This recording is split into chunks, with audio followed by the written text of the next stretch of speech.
And you might have noticed as we read through Mark chapter number 1, how often words came up that was expressing like speed or urgency. Have a look there and look at verse number 9, for example. It says in verse 9, "And it came to pass in those days that Jesus came from Nazareth of Galilee and was baptized of John in Jordan, and straightway, coming up out of the water, he saw the heavens opened and the Spirit like a dove descending upon him." So notice, this is what happened straight away.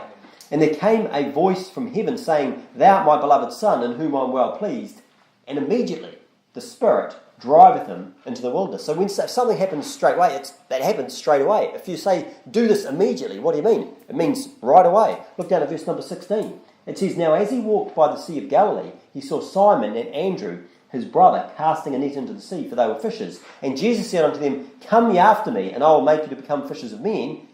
And straightway they forsook their nets and followed him. And when he had gone a little further thence, he saw James the son of Zebedee and John his brother, who also were in the ship mending their nets. And straightway he called them, and they left their father Zebedee in the ship with the hired servants, and went after him." Look at verse number 21. "And they went into Capernaum, and straightway on the Sabbath day he entered into the synagogue and taught." Look down at verse number 28. "And immediately his fame spread abroad throughout all the region round about Galilee, and forthwith," if you just wonder what forthwith means, it actually means immediately or straight away. "And forthwith, when they were come out of the synagogue, they entered into the house of Simon and Andrew with James and John." Look at verse number 30. "But Simon's wife's mother lay sick of a fever, and anon they tell him of her, and he came and took her by the hand and lifted her up, and immediately the fever left her, and she ministered unto them." Look at verse number 35. "And in the morning, rising up, a great while before day, he went out and departed." And so, before day, what's that? That's first thing. That's very early. Early is what he's doing. He's doing it soon. Look at verse number 42. "And as soon as he had spoken, immediately the leprosy departed from him, and he was cleansed. And he straightway charged him, and forthwith sent him away." So what we see is, all the way through here, we've seen, it's just about things that are happening straight away. Now, when our church first started at the end of 2016, and at the start of 2017, I preached through the Gospel of John. That was where we kicked off our midweek Bible studies. And I think when we finish 1 Samuel in a few weeks' time, we're actually going to start studying through the Gospel of Mark in our midweek service. And one of the reasons for that is because I think it's good to keep coming back to the Gospels on a regular basis. It's very important to spend a lot of time in the Gospels. In fact, I recommend that you read from the Gospels. I recommend you read the Bible every day, but read from the Gospels every day. Read from the Psalms every day, read a proverb every day, but read from the Gospels a day. Because one of the things is that, it's something that God emphasises. He emphasises it. If you look in the New Testament, I did a count up in my Bible. In my Bible, the New Testament is 292 pages. 292 pages.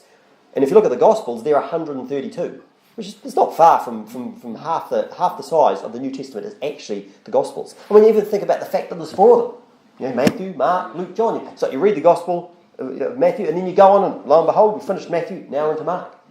Finish Mark, you go on. And so it's something that God emphasises. And so if God emphasises them, then we should as well.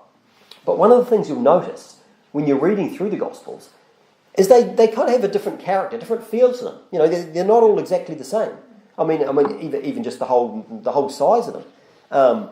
Now, we do realise that the Bible says all Scripture is given by inspiration of God. And so all of the Gospels, obviously God is the author of them. But we need to realise also that it came through men. And so God used men to write the Bible. It says in 2 Peter 1:21, it says, "The prophecy came not in old time by the will of man," they didn't decide what to write, but holy men of God spake as they were moved by the Holy Ghost. So God guided them, and that's what came out. But the fact is, he although God's the author of the Bible, he did use men to write it. And so part of their personalities, when you're reading different books in the Bible, they've got a different sort of flavour to them, okay? And so just 2 things to balance. We understand there's a difference, but we also understand every word is there because God wanted it to be there. Now, when we're looking at the Gospel of Mark, one of the distinctive things about Mark is it's quite a bit shorter than the other Gospels. It's only got, I think it's like 16 chapters is all it's got in it, compared to, John must have 21, Luke's got 24, Matthew's got 28, And one of the reasons why it's shorter is because it actually records less of what Jesus taught and it records more, it focuses more on what he did. You know, like maybe if you have some people have like a red letter edition of the Bible. You've seen one of those where they have, this one isn't, but if you've got one where Jesus' words are in red, you know, and you flick and you can, and obviously in the Gospels you can see a lot of red letters. And if you look at Mark and compare it to some of the other Gospels, Mark has got less red letters. Okay, because it's more focusing on the things that he did. You know, so what you can think of Mark as being a book of action. Like Jesus did this, and then he did that, and then he did that. You know, I mean, we start off in chapter 1, it starts off with these fast-paced words, immediately, straight away, and he goes from one thing to the other. Now here's the thing. We need to realise that the Christian life is one of action. It's one of action. Look if you were at Acts chapter number 1. Acts chapter number 1 and verse number 1. Acts chapter number 1 and verse number 1. It says, the former treatise, if I just get there, the former treatise have I made, O Theophilus, of all that Jesus began both to do and teach. All that Jesus began both to do and teach. You see, Jesus taught things, but he also did things. We often sing a hymn called Footsteps of Jesus. I think we sang it last week. Footsteps of Jesus, you know. And that's talking about following where Jesus went, you know. 1 Peter chapter number 2, it tells us Jesus left us an example that we should follow his steps. But if you want to follow Jesus, the time to do it is now. The time to follow Jesus is now. Look if you look at James chapter number 4. James chapter number 4. James chapter 4, verse number 13. James chapter number 4, verse number 13. It says, go to now, ye that say today or tomorrow we will go into such a city and continue there a year and buy and sell and get gain, whereas ye know not what shall be on the morrow. Look at this. For what is your life? It is even a vapour that appeareth for a little time and then vanisheth away. It's like you've been out on a cold morning. I mean, we get them, you know, it's not quite yet, but it won't be long, and even before the mornings are cold enough, you go out in the morning and you'll breathe, vapour, and you see it, but then what happens? It disappears.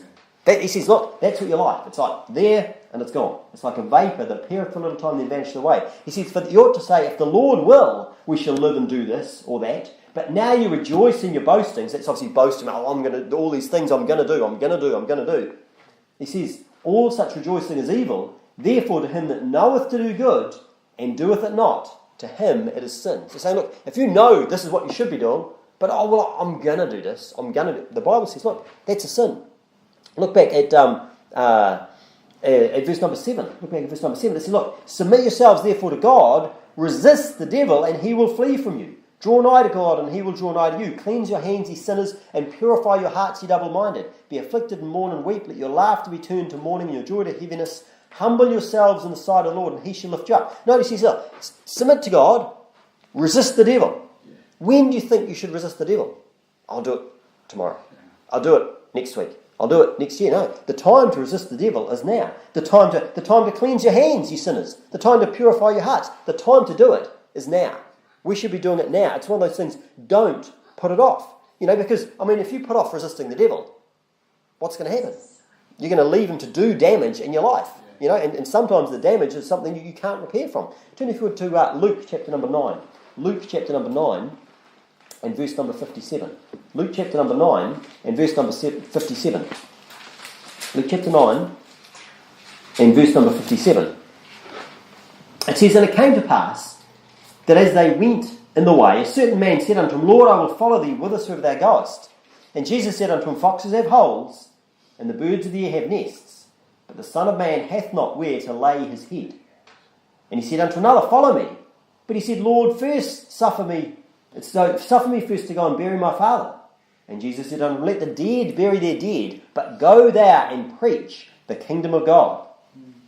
And another also said, Lord, I will follow thee, but let me first go bid them farewell, which are at home and my house. And Jesus said unto him, no man having put his hand to the plough and looking back is fit for the kingdom of God.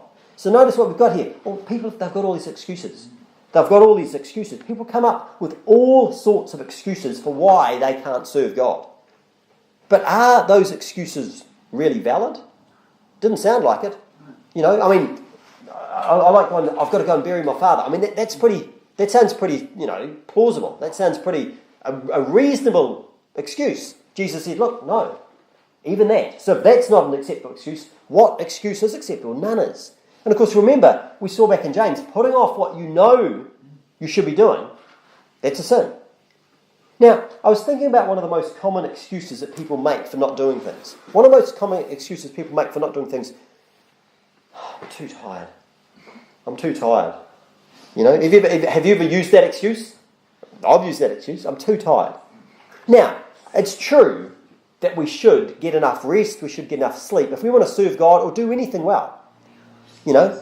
But the thing is, we need to actually take action before, we actually need to do something before we need to rest. In fact, I actually heard a quote recently that I thought was quite good. It goes, a human being is the kind of machine that wears out from lack of use. Notice that, a human being is the kind of machine that wears out from lack of use. Because you think about a machine and you just leave it and it never does anything. It's like it sort of seizes up. It might get rusty, and it's saying, look, that's what human beings are like. It says there are limits, of course. We do need healthful rest and relaxation. But for the most part, we gain energy by using energy. When you do stuff, guess what? That actually gives you more. I mean, have you ever experienced that? I should go out for a run or something. I can't be bothered. And if you do, when you actually go out and do it, 5 minutes into it, it's like, you feel much better. Suddenly you have all this energy, the blood's flowing, etc., all that sort of stuff. And I thought when I heard that, I thought, that is really true. That is really true. Now here's the thing. Just like exercising and also just like resting, is basically, your body you don't just need to exercise. Because imagine if all you did was exercise. If all you did just exercise, that's all you ever did, what would happen? You'd waste away. What about if all you did was rest? Well, guess what? You'd waste away as well. Your muscles would all shrivel up because you're not using them. So what you actually need both. You actually need both. You need to work, you need to do something, and then you need to rest and recover. Because if you haven't done anything, guess what? The resting, it's not really recovering. It's not helping you in any way. You're just not doing anything. Okay? So one or the, if you only have one, you've got to have both of them. And here's the thing. Whatever the task is that needs to be done, no matter how tired you're feeling, you've got to do them. You've got to do them because there can be a tendency, this is what I've found personally, you've got something you need to do and you think, I'm tired, I need to have a rest. I've got to do this, I need to have a rest. And what happens often, more often than it should happen, is you don't do that and you don't have a rest either. You just do something else, I'm going to sit and watch, I don't watch the telly, you haven't got a telly, but you sit and do something it's neither what you should be doing, and it's not resting and recovering either. It's neither. If you need to rest, lie down and have a sleep. Have an actual rest, then get up and do what you need to do. In other words, do both.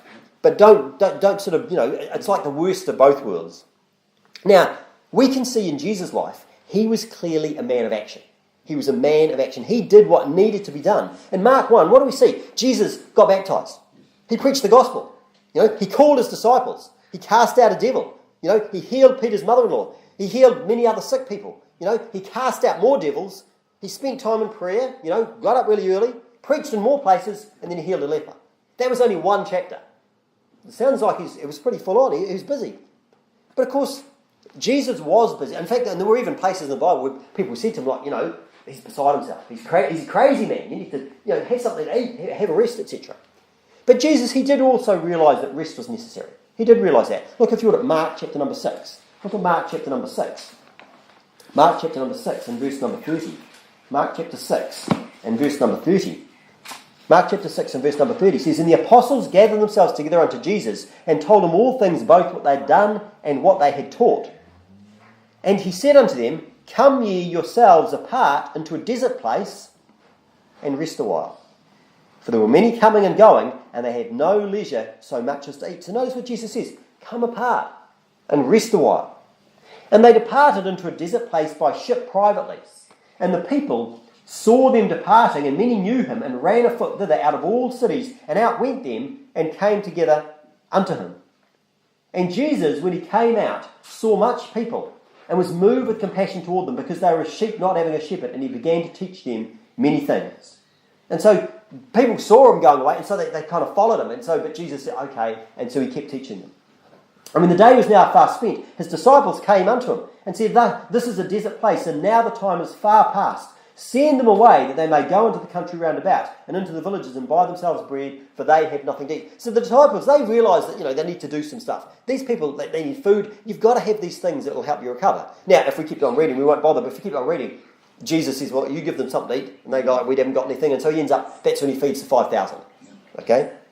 But here's the thing. Jesus realised that people needed to rest. He realised that people need to recover. I mean, Psalm 127 says, for so he giveth his beloved sleep. In fact, I like look back at Mark chapter number 4, and we see another example here. This is quite interesting. Mark chapter number 4. Look at Mark chapter number 4. People are familiar with Jesus calming the storm. Mark chapter number 4, look at verse number 35. Mark chapter 4, verse 35 says, in the same day, when the even was come, he saith unto them, let us pass over unto the other side. And when they had sent away the multitude, they took him even as he was in the ship, and there were also with him other little ships. And there arose a great storm of wind, and the waves beat into the ships that was now full. So it sounds, it's not a good state. You've got waves splashing into the ship. And he, this is Jesus, was in the hinder part of the ship, asleep on a pillow. And they wake him and say to him, Master, carest thou not that we perish? So notice what's going on here. They're in the storm. The disciples are all stressing out and all worried. And what's Jesus doing? He's asleep. He's lying there. He's having a sleep. Okay? So it's not that he never slept. He got tired and he slept. And guess what? He sometimes slept when other people weren't sleeping. And he goes and says, hey, what's the problem with your faith and all this sort of stuff. But here's the thing. Jesus realised we need to have rest. He realised we need to have sleep. And probably one of the reason why they were awake and he was asleep is because they were worrying and he wasn't worrying. I mean, look if you look at Philippians chapter number 4. Philippians chapter number 4, we often sing this. Philippians chapter number 4, look at verse number 6. Philippians chapter 4, verse number 6. It says, be careful for nothing. So when it says be careful, think about that word careful. Careful is talking about being full of care. Careful, full of care. So the Bible says, be careful for nothing. It's saying don't be worrying, don't be anxious, don't be filled with care. Be careful for nothing, but in everything by prayer and supplication with thanksgiving, let your requests be made known unto God.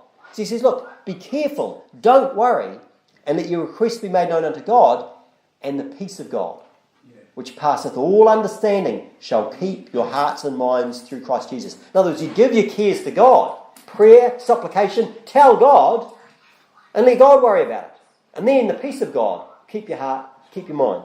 Look if you would at 1 Peter chapter number 5. 1 Peter chapter number 5 and verse number 7.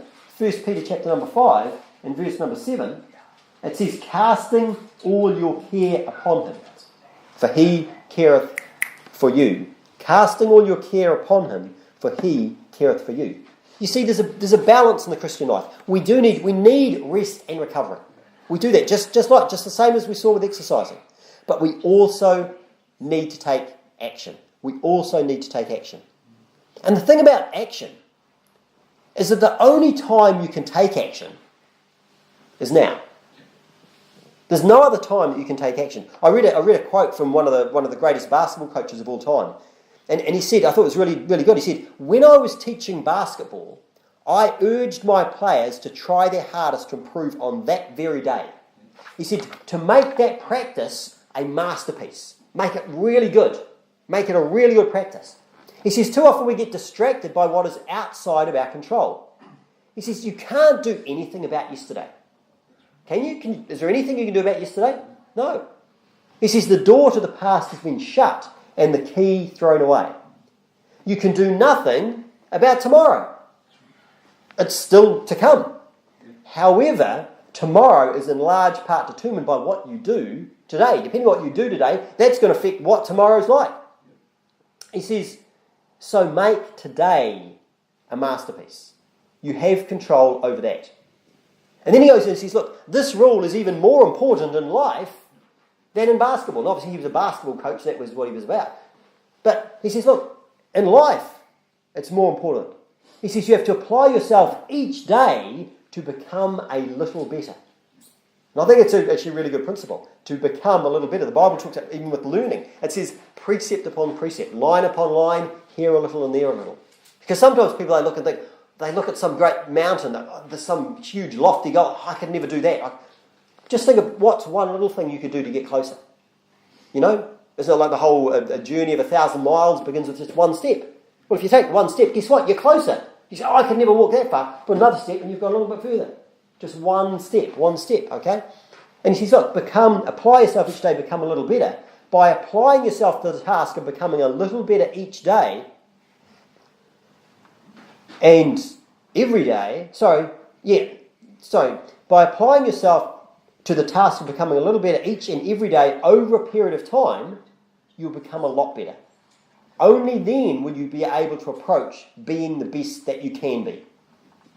But he says it begins by trying to make each day count. Think, what can I do today?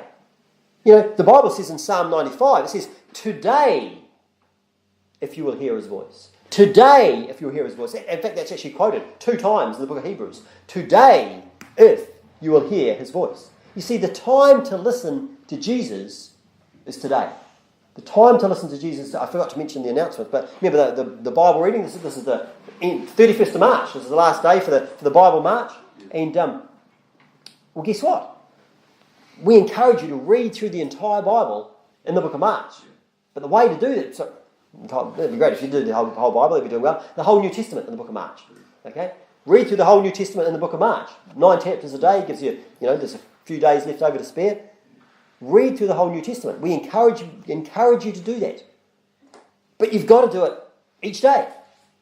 You go a day where you don't do it, and you get behind. Each day, what can I do today? What can I do today? You say, oh, I have trouble reading. Hey, listen to the Bible. Listen to Alexander Scourby. Listen to him read it. That's a great idea. It's really worthwhile. Turn if you would to Luke chapter number 10. Luke chapter number 10. Luke chapter number 10 and verse number 38. You see, each day we've got the choice what we're going to do and what we're not going to do. We can choose. It's our choice. Look at Luke chapter number 10, verse number 38. Luke chapter 10 and verse number 38. Now it came to pass as they went that he entered into a certain village, and a certain woman named Martha received him into her house. And she had a sister called Mary, which also sat at Jesus' feet, look at this, and heard his word. So what was Mary doing? She was sitting at Jesus' feet, listening to Jesus. But Martha, this is her sister, was cumbered about much serving, and came to him and said, Lord, dost thou not care that my sister hath left me to serve alone? Bid her therefore that she help me. So she's slaving away in the kitchen or doing whatever she's doing. He's saying, look, I'm doing it all by myself. Tell Mary to come and help me. And Jesus answered and said unto her, Martha, Martha, thou art careful. What were we supposed to be before? Be careful for nothing. Thou art careful and troubled about many things. Guess what? If you're careful, if you're full of care, you're troubled about many things. I've got to do this, I've got to do this, I've got to do this. Troubled about many things. He says, but one thing is needful. One thing is needful. And Mary hath chosen that good part which shall not be taken away from her. One thing is needful. Some things are more important than others. And guess what? It was more important to be hearing Jesus than to be working in the kitchen. Now, sometimes you do have to work in the kitchen and make food for people. But when Jesus is talking, is that the right time to be in the kitchen? No. The Bible says, seek ye first the kingdom of God and his righteousness, and all these things shall be added unto you. That's in the context of, God, he knows that we need food and clothing and all these different things. The Gentiles seek after these things. Your heavenly Father knoweth you have need of all these things. But seek ye first the kingdom of God and his righteousness. Go for these things first. Same thing here. One thing is needful. One thing is needful. So, here's a question though. If hearing Jesus is important, why is it important? Why is it important? Because just when he spoke, it was a really nice sound. Had a really pleasant sound when he spoke. No, look if you were at Ezekiel chapter number 33. Ezekiel chapter number 33 and verse number 30. Ezekiel chapter number 33 and verse number 30. Because the thing is, the reason why it's important to hear what Jesus has to say is because he wants us to do what he says. That's what it's for. He wants us to do what he says. Ezekiel chapter number 33, verse number 30. It says, and thou, son of man, also thou son of man, the children of thy people are still talking against thee by the walls and the doors of the houses, and speak one to another, every one to his brother, saying, come, I pray you, and hear what is the word that cometh forth from the Lord. And they come unto thee as the people cometh. and they sit before thee as my people, and they hear thy words, but they will not do them. For with their mouth they show much love, but their heart goeth after their covetousness. And lo, thou art unto them as a very lovely song of one that hath a pleasant voice, and can play well on an instrument. For they hear thy words, but they do them not. So notice what the problem was. Ezekiel was a prophet. He was delivering God's word to the people. And what's it say? Hey, let's come and listen to Ezekiel. Come around and listen. Let's have a listen to what Ezekiel has to say. But for them, it was just like listening to someone play a song. Like playing the music on an instrument and listening to this singing. Why? Because they heard it, but they did it not. They heard it, but they did it not. We often sing Joshua chapter number 1, verse 8. This book of the law shall not depart out of thy mouth, but thou shalt meditate therein day and night, that thou mayest observe to do, according to all that is written therein. For then thou shalt make thy prosperous, and then thou shalt have good success. Notice, being prosperous, having good success. Is it just by meditating? It's by observing to do. By observing to do. Look at James chapter number 1. James chapter number 1, verse number 22. James chapter number 1, verse number 22. It says, but be ye doers of the word, and not hearers only, deceiving your own selves. For if any be a hearer of the word and not a doer, he is like unto a man beholding his natural face in a glass. For he beholdeth himself and goeth his way, and straightway forgetteth what manner of man he was. He says, look, hearing the word, but not being a doer. It's like you look in the mirror, and you see yourself in the mirror, and you realise, I need to have a shave, I need to, do something. Maybe I've got food on my face, I've got to wash it off. But if you just look, and then you don't do anything, you walk away, you forget. You forget. What's the difference with you versus someone who never even looked in the mirror? There's no difference. Well, it's the same thing. If you hear God's word, but you don't do it, then what's the difference between that and someone that never even heard God's word? There's no difference. He says, look, but whoso looketh into the perfect law of liberty and continueth therein, he being not a forgetful hearer, but a doer of the work, this man shall be blessed in his deed. Notice, not a forgetful hearer. Because the thing is, if you hear God's word and you don't do it, you will forget it. Who can remember what I preached about on Thursday? Who can remember what I preached about last Sunday night or last Sunday morning? Or, I very much doubt you can. I can't. I have to think, now, what did I go and look and see? What did I talk about? But if there was something you heard and then you put into practice, guess what? Then you remember it, because guess what? That's something you're doing. That's something that you're doing. Okay, and so that's the thing. Don't put it off until tomorrow. Maybe you missed the Bible March. Maybe you did. Maybe you missed that. I mean, there's actually still time. If you crank out Alexander Scorby, do you know how long? 18 hours is what it takes. 18 hours, and that's the whole New Testament.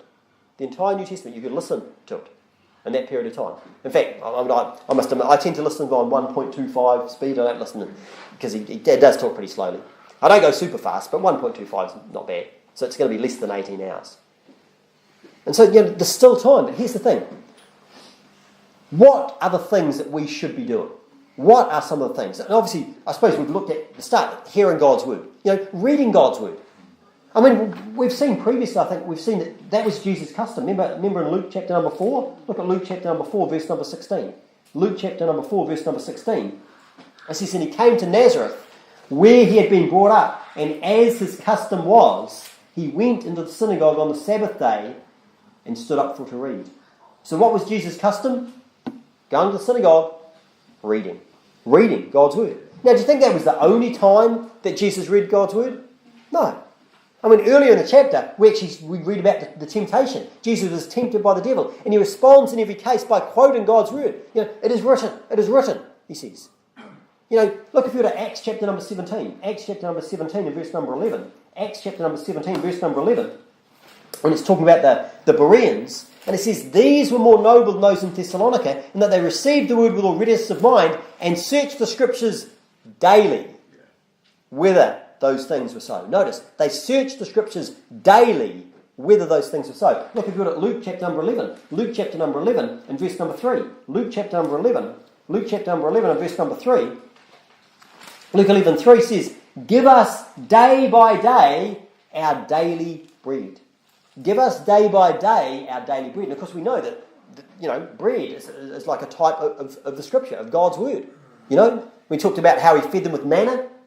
Back in, I think it's Deuteronomy 8 or something like that. Fed them with manna. that he suffered thee to hunger, fed thee with manna, so that you might know, man doth not live by bread only, but by every word that proceedeth out of the mouth of God. Now here's the other thing, with Jesus, obviously, we can be pretty sure with the temptation. He had God's word in his heart. He didn't have his Bible out there with him. He had God's word in his heart. Psalm 119 verse 11, thy word have I hid in mine heart, that I might not sin against thee. The purpose of putting God's word in your heart is to affect what you do. It's to affect what you do. Look at 1 John chapter number 2. 1 John chapter number 2 and verse number 12. 1 John chapter 2 and verse number 12. We read God's word, we memorise God's word, we put God's word in our heart so that it has an impact on what we do. 1 John chapter 2 verse number 12 says, I write unto you little children because your sins are forgiven you for his name's sake. I write unto you fathers because you've known him this from the beginning. I write unto you young men because you've overcome the wicked one. Interesting, the young men have overcome the wicked one. He says, I write unto you little children because you have known the Father. I've written unto you fathers because you've known him this from the beginning. I've written unto you young men because you are strong and the word of God abideth in you and you've overcome the wicked one. See, there's a relationship between overcoming the wicked one and having the word of God abiding in you. You know, it says in John 15:7, if you abide in me and my words abide in you, you shall ask what you will and it shall be done unto you. Having God's word dwelling inside you. You know, we should be meditating in God's word. You know, Psalm number 1. Blessed is the man that walketh not in the counsel of the ungodly, nor standeth the way of sinners, nor sitteth in the seat of scornful, but his delight is in the law of the Lord, and in his law doth he meditate day and night. And he should be like a tree, planted by the rivers of water, that bringeth forth his fruit in his season. His leaf also shall not wither, and whatsoever he doeth shall prosper. Notice, prosperity comes about meditating in God's word. You know, Psalm 119, verse 97. Oh, how love I thy law. It is my meditation all the day. You know, Joshua 1:8, we talked about that before. So these are things that we should be doing. We should be in God's word. We should be memorising God's word. What about this though? Here's an unpleasant one. Look at Luke chapter number 9.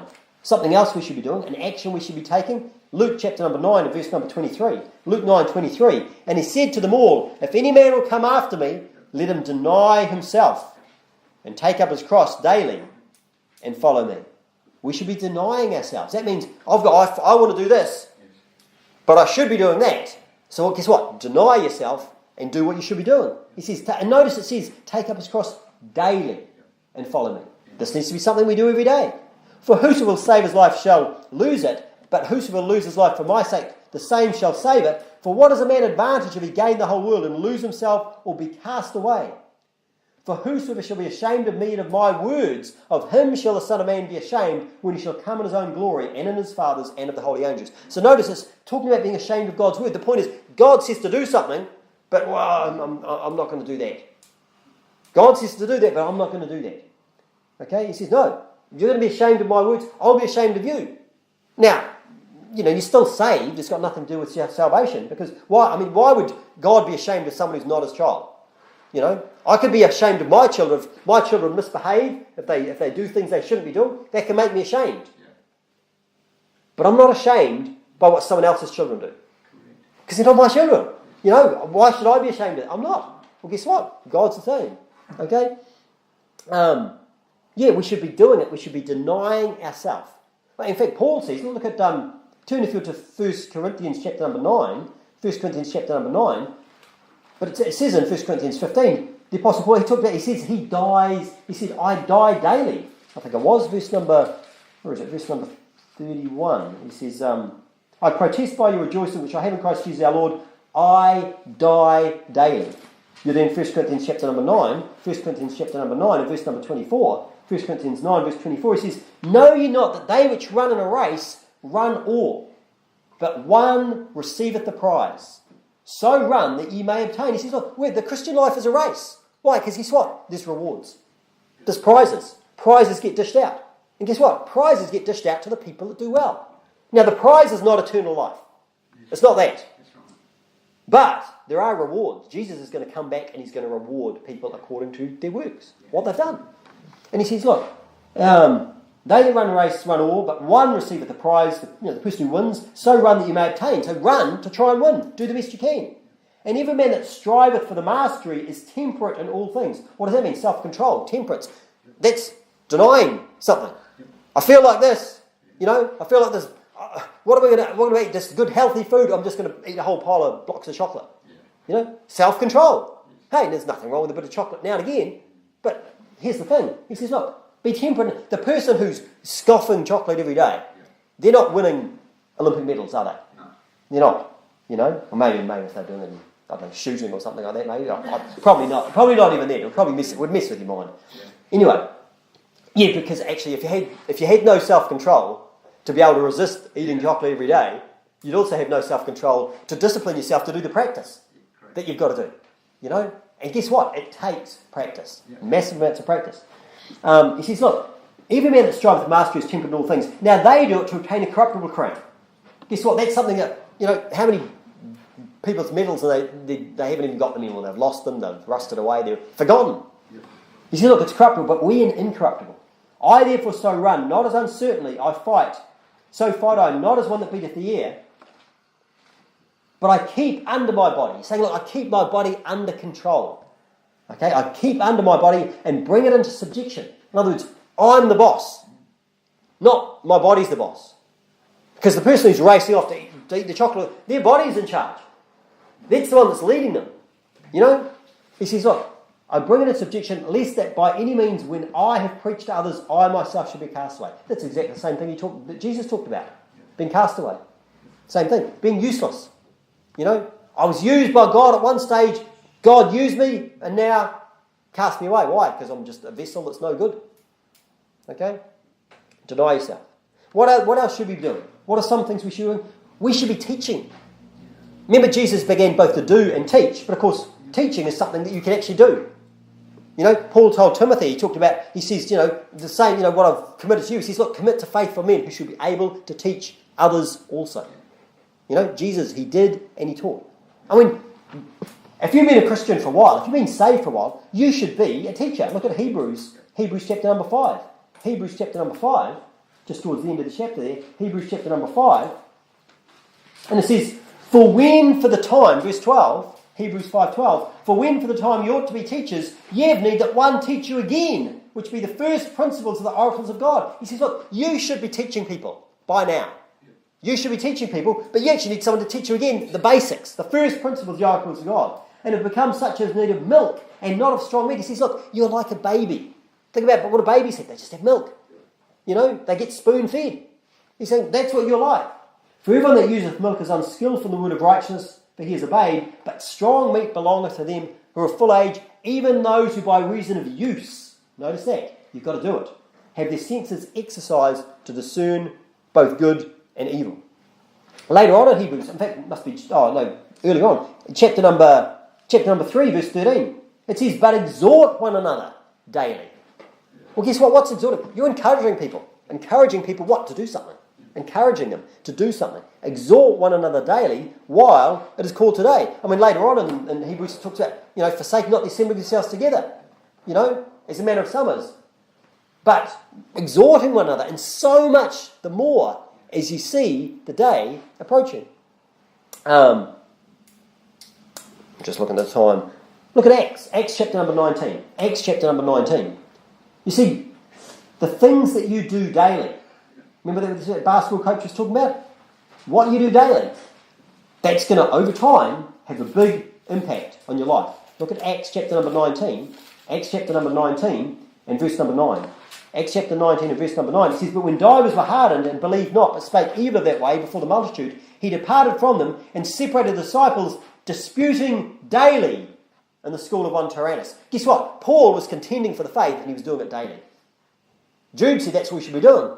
That you should earnestly contend for the faith. Paul was doing it, and he was doing it daily. Look at Acts chapter number 17. Acts chapter number 17 and verse number 17. Acts 17:17. Therefore disputed he in the synagogue with the Jews, and with the devout persons, and in the market daily with them that met there. He was out there, and he was doing it daily. Maybe we need to increase our soul in it. Do it daily. Very famous verse, Acts chapter number 5. Look at Acts chapter number 5 and verse number 42. Acts chapter number 5 and verse number 42. It says, and daily in the temple. and in every house they cease not to teach and preach Jesus Christ.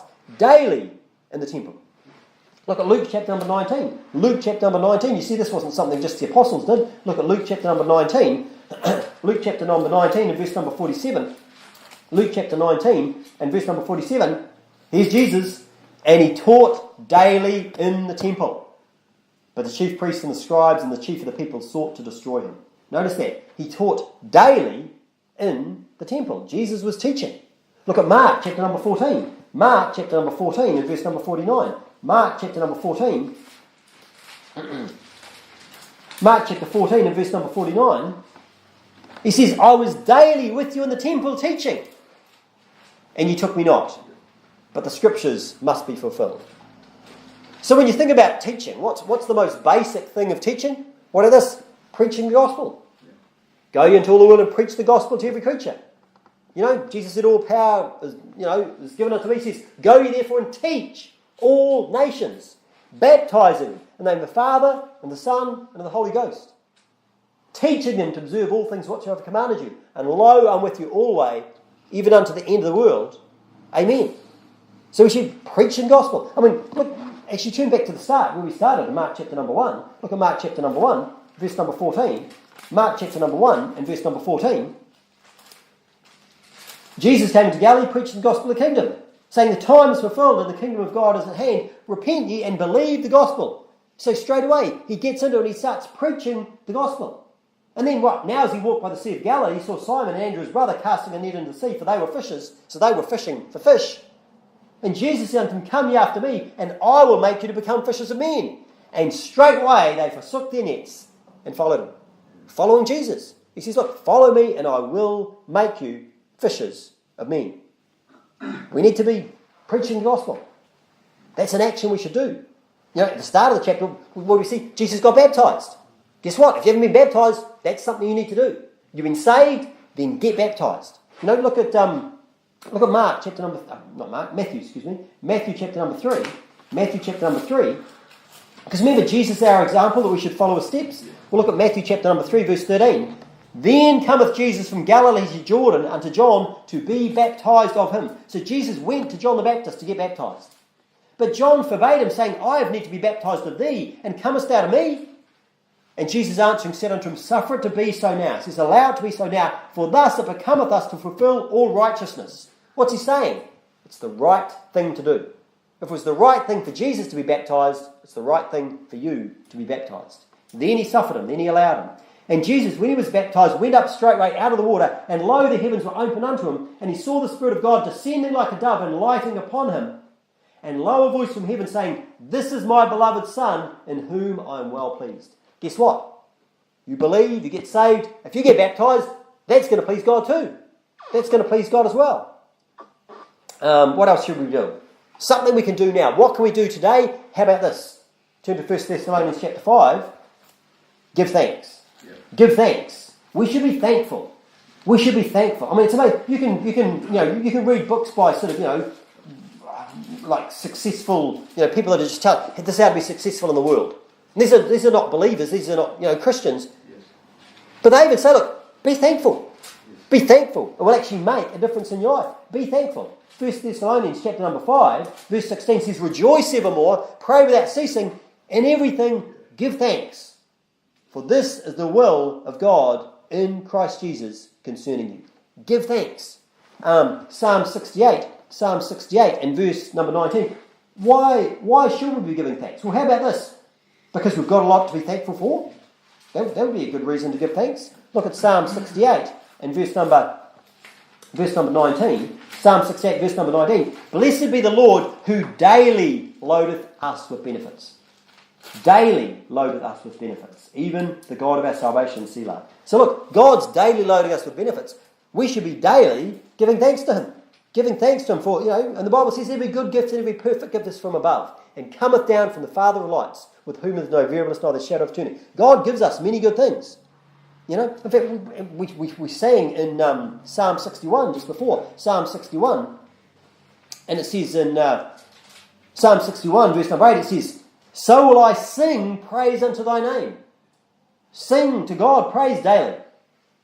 Sing praise unto thy name forever, that I may daily perform my vows. Do the thing. Say, I'm going to do this, and follow through with it. This is what I'm going to do, follow through with it. But be thankful. Be thankful to God. And the last one we'll look at, obviously we saw back in Thessalonians, it says, rejoice evermore, pray without ceasing. Pray without ceasing. You're there in Psalms, look at Psalm 86. Psalm 86 and verse number 3. Psalm 86 and verse number 3. Psalm 86:3 says, be merciful unto me, O Lord, for I cry unto thee daily. I cry unto thee daily. Psalm 55. Psalm 55 and verse number 17. Psalm 55 and verse number 17. It says, evening and morning and at noon will I pray and cry aloud, and he shall hear my voice. Notice, this is doing multiple times daily.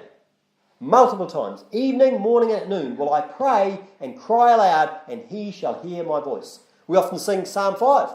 Give ear to my words, O Lord, consider my meditation, hearken to the voice of my cry, my King and my God. For unto thee will I pray, my voice shalt thou hear in the morning. Now, he's not saying you can hear my voice in the morning just tomorrow and that's the only time. It's like the morning, the next morning, the next morning. It's a daily thing he's talking about. Daily thing. Look, if you look at Matthew chapter number 6. Matthew chapter number 6 and verse number 9. Matthew chapter number 6 and verse number 9. This is part of what's commonly regarded as the Lord's Prayer. And what does he say in that? He says, look, after this manner therefore pray ye, our Father which art in heaven, hallowed be thy name. Thy kingdom come, thy will be done, in earth that is in heaven. Give us this day our daily bread. Well, guess what? If you're asking for God's provision, give us the daily bread, wouldn't you need to be asking for that daily? Give us this day our daily bread. Okay? So, as we look to follow Jesus and walk in his steps, we should do it now. We should do it now. We should do it daily. Make it a daily habit to do what God has told you to do. But of course, when you think about daily habits, you might also think, there's bad examples too, isn't there? There's bad examples. Turn if you were to Psalm 74 and verse number 22. Psalm 74 and verse 22, While you're turning there, I'll just read to you from Hosea chapter number 12. Hosea 12:1 says, Ephraim feedeth on wind and followeth after the east wind. He daily increaseth lies and desolation. Sounds like bad things going on daily. You're there in Psalm 74 and verse number 22. Psalm 74 and verse number 22. It says, Arise, O God, plead thine own cause. Remember how the foolish man reproacheth thee daily. The foolish man reproacheth thee daily. People blame God. Oh, it's God's fault. Some people do that and they do it every day. Every time something goes wrong, it's God's fault. It's God's fault. But to the same people, what about when things go right? They'll say, oh, thank you, God. Normally that's not the case. Okay? Look at Judges chapter number 16. Judges chapter number 16 in verse number 15.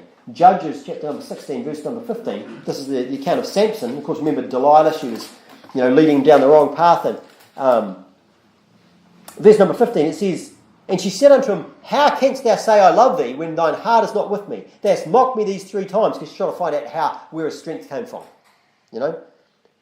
And hast not told me wherein thy great strength lieth. And it came to pass when she pressed him daily with her words and urged him, so the soul was vexed unto death. What was she doing? She's nagging him. She was nagging him. She was on his case. In fact, I think, from memory, didn't that happen with Samson earlier on? Remember when he was going to be getting married? I'm pretty sure that she, once she was on until eventually he told her the riddle and then she told the people, and etc., etc. But here's the thing. The words, it's nagging, going on at someone. That's not something we should be doing. There's verses that talk about that in Proverbs. And these verses, it's interesting, these verses are specifically talking about women, but this applies to both men and women. Okay? It says in Proverbs chapter number 27 and verse number 15, it says, A continual dropping in a very rainy day and a contentious woman are alike. That's talking about someone who's nagging. It's thinking like it's dripping, just drip, drip, drip, drip, drip, drip. That's what it's going on at. Drip, drip, drip. He says, look, it vexes you. Look at chapter number 21. Chapter number 21, verse number 19. It's better to dwell in the wilderness than a contentious and an angry woman. This woman that's going on. You're better off just not be around them. Well, guess what? It's not just women. You don't want to be around contentious men either. People that are constantly, they've just got nothing good to say. Don't be around them. You see, we shouldn't be guilty of saying things that, that are tearing people down rather than building people up. The thing is, because it doesn't really help people. It doesn't really help them. I was just playing in a squash tournament recently. It's always interesting when you watch people playing sport, and the things you see happen. And sometimes people will talk to themselves when they're playing sport. And they'll say things to themselves that if someone else said that to them, there'd be a fight. They'd probably punch them. Someone's out there saying, "Oh, you're useless, you're a loser, and they're swearing at themselves and carrying on." And and obviously it's a very much a minority of people that are doing it, but does it do any good? Does it make them play better, or does it make them play worse? It makes them play worse. Well, guess what? Well, that's the same thing. It's not going to do you any good, and this is not going to do any good when you do it to other people. You wouldn't do it if you were sensible. If you had someone, you're trying to help them, you're going to say all these bad things about them. That's not going to do. Well, don't do it to yourself. Don't do it to yourself. Make it a daily habit of uplifting people with your words, including yourself. Lift yourself up. Encourage yourself. Let's wrap things up. The title of the sermon is Do It Now. Do it now. You see, you can't do anything about yesterday. You can't. Past, it's gone. Can't go back, you can't do anything about it. You can't do anything about tomorrow either, because it's not here. It's still on the way. But today, what you do today, that has a big impact on tomorrow. Apply yourself. Apply yourself. Each day to be a little better. A little better. And when you do that, when you get a little better, over a period of time, you'll be a lot better. You'll be a lot better. And then you can get, approach being the best that you can be. Turn, if you would, to Proverbs chapter number 8. Proverbs chapter number 8, just as we finish up. While you're turning there, I'll read to you from Colossians chapter number 3. You say, why should I be getting better? Why should I try my best? What's the point? Well, apart from anything else, God said to. Colossians 3:23 says, "And whatsoever you do it heartily as to the Lord, and not unto men." So saying, look, put your heart into it. When you put your heart into it, it's giving your best. Ecclesiastes 9:10 says, "Whatsoever thy hand findeth to do it with thy might." Whatever you find to do it with your might. Put your effort in. But it doesn't finish there. And then it says, "For there is no work, nor device, nor knowledge, nor wisdom in the grave, whither thou goest." What's he saying? Guess what? You better do it now, because you're going to be dead. Do it now. There's been a lot of funerals lately. And whenever those things come out, it makes you realise, hey, life is short. Life is short. Psalm 90 says, "We spend our years as a tale that is told. The days of our years are 60 years and 10. 60? And 10, that's 70. Chances are you live to 70. It says, if by reason of strength they be 80 years, maybe you'll live to 80. Yet is their strength labour and sorrow, for it is soon cut off." And sooner than you think. The people that died recently, most of them, they probably didn't think they were about to die. It is soon cut off, we fly away, so teach us to number our days. Count your days. Count what you're doing today, that we may apply our hearts unto wisdom. We went to Proverbs chapter number 8, verse number 32. It says, "Now therefore hearken unto me, O ye children, for blessed are they that keep my ways." If you're blessed, you know what you are? You're happy. Yeah. "Blessed are they that keep my ways. Hear instruction." What's that? Listen. Remember, Mary, she sat at Jesus' feet and heard his word. Hear instruction and be wise and refuse it not. Blessed is the man that heareth me, watching, there's that word, daily at my gates, waiting at the posts of my doors. For whoso findeth me findeth life, and shall obtain favour of the Lord. Wisdom, the Bible says, more precious than rubies. All the things thou canst desire, not to be compared unto her.